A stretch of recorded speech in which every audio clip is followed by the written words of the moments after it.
Professor Carmona, muito obrigado. Parabéns pela sua exposição. E apenas para compartilhar com o público, a ideia é, então, de que cada expositor exponha essa visão geral. E depois, dentro do tempo que tenhamos, talvez provavelmente partamos para algum debate, e eu pediria que quem tiver perguntas as faça por escrito no papel que dispõe, e que as faça chegar ao Dr. Sérgio, para que nós possamos, então, na medida do possível, submetê-las aos expositores. Seguindo esta, digamos, linha evolutiva que o professor Carmona adotou, eu tomo a liberdade, então, de passar a palavra ao Dr. Fernando Zanetti, uma vez que talvez, né, a evolução é primeiro pelo setor privado, para depois chegarmos ao setor público.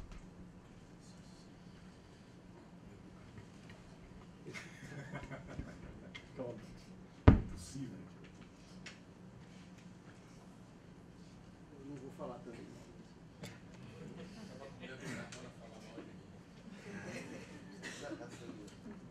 Presidente Fernando Henrique, Sérgio, Flávio, quem cumprimenta os colegas aqui, muito obrigado pelo convite honroso de estar aqui para falar um pouco como o Carmona falou, da maturidade da lei de arbitragem. Eu acho que nós só chegamos nesse ponto aqui por uma convergência de fatores, talvez nem todos intencionais, mas uma convergência de 3 grandes fatores. O primeiro é algumas modificações importantíssimas que vieram com a lei, a possibilidade de se executar a sentença arbitral, ser um título executivo, não na necessidade de homologação, como no sistema anterior, a execução específica da cláusula arbitral e o fato, obviamente, de a cláusula arbitral afastar a jurisdição estatal.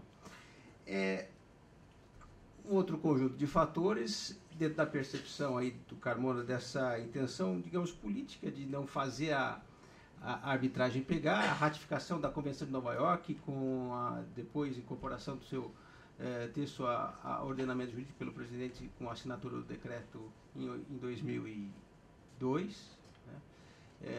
Porque até então havia, ou de alguma forma se expressava que uma reticência de algumas empresas no sentido da execuibilidade das sentenças aqui, justamente pela não adesão à Convenção de Nova York.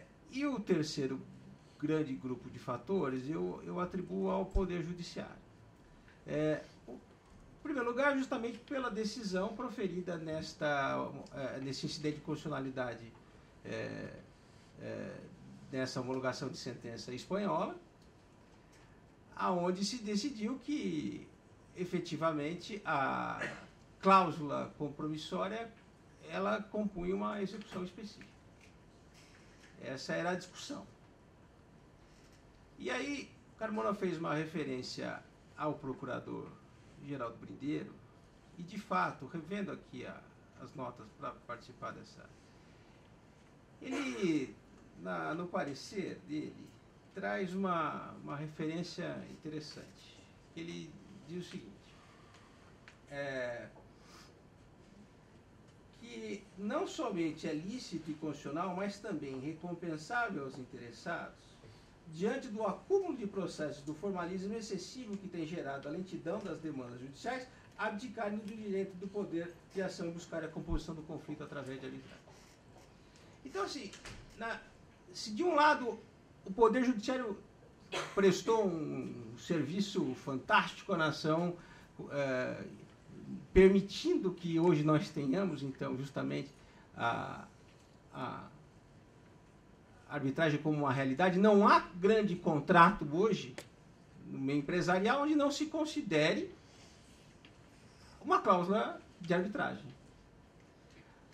Mas, de uma forma até um pouco ambígua, também é uma responsabilidade do Poder Judiciário, porque essa parecer do Geraldo Brindeiro foi juntado aos autos de 1995 e fast forward para 2017, com o discurso da ministra Carmen Lúcia como presidente do STF, ela diz justamente que o cidadão não está contente com o Poder Judiciário e o juiz também não. Então, uma das grandes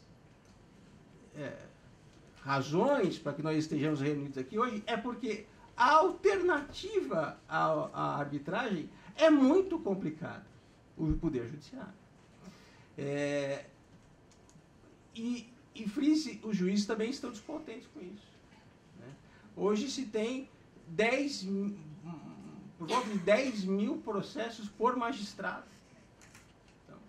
Então é uma realidade que torna a prestação do serviço jurisdicional ou que busca a agilidade na resolução de disputas extremamente difícil. Né? Mas também não é uma questão de quantidade. É uma questão também de qualidade.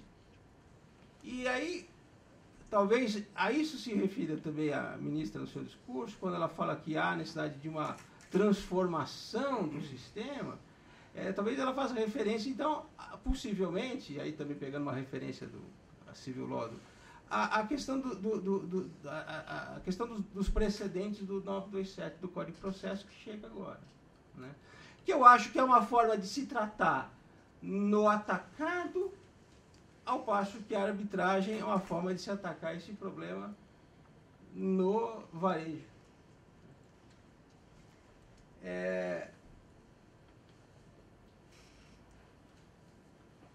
Eu acho que, por outro lado, que pese todo o sucesso que nós temos, hoje no Brasil nós temos 100% a mais de demandas arbitrais que há 5 anos atrás. 200. A arbitragem precisa ser mais popular. Eu acho que, como perspectiva de uma alternativa na prestação jurisdicional, na distribuição da justiça, a arbitragem precisa ser mais popular. E por que ela não é mais popular? Por vários fatores, mas um deles certamente é o custo direto. Claro, se pondera sempre que se levar em consideração o tempo reduzido, etc., mas o desembolso de caixa para o desembolso efetivo imediato para uma arbitragem ainda é muito alto. Ela não, e por conta disso ela não é popular. E eu entendo também que nesse caminho de popularização, infelizmente se fez um veto às mudanças, no sentido de possibilidade de resolução de disputas trabalhistas através de arbitragem. Havia uma referência para alguns empregados, digamos, de mais alto escalão, havia a possibilidade de se resolver por arbitragem, e o veto não é equivocado. O veto nós não vamos criar 2 categorias de empregados. É verdade, não vamos. Mas todos deveriam poder se utilizar desta via para a resolução dessas disputas. Só voltando um pouco na questão da qualidade, da segurança, né? A semana passada houve uma decisão, eu vi na notícia de uma decisão do STF, comentávamos ontem à noite, de que da prevalência dos acordos coletivos sobre a legislação trabalhista. O que foi acordado está acordado, a decisão é esta. Né? É uma decisão do STF, ministro Theory como relator. E uma entrevista de um juiz, juiz trabalhista, de uma dessas associações, dizendo, isso é uma opinião do STF, nós não sabemos se nós decidiremos no mesmo sentido, porque, segundo ele, não entendia haver uma repercussão geral. Veja, isso contribui para uma judicialização que entope o sistema. Claro, isso é um exemplo fora da arbitragem, mas para dar o contexto de como é que nós estamos hoje, qual é o contexto que nós estamos trabalhando e por que a arbitragem hoje, portanto, é uma alternativa que se impõe. E ainda bem que ela existe. Por outro lado, eu sou talvez o menos experiente daqui. Na minha época da faculdade, que era um período de redemocratização, advogar era litigar. Advogar era litigar e, obviamente, no judiciário, nem se cogitava. Eu acho que é outro caminho que precisa ser seguido. Advogar não é só litigar, é compor também. E, eventualmente, litigar fora do judiciário, né?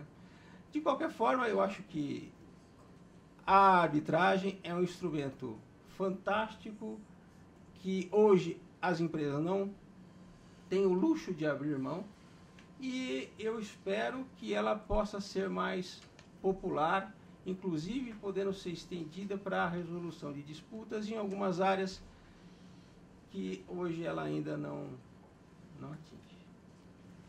Obrigado.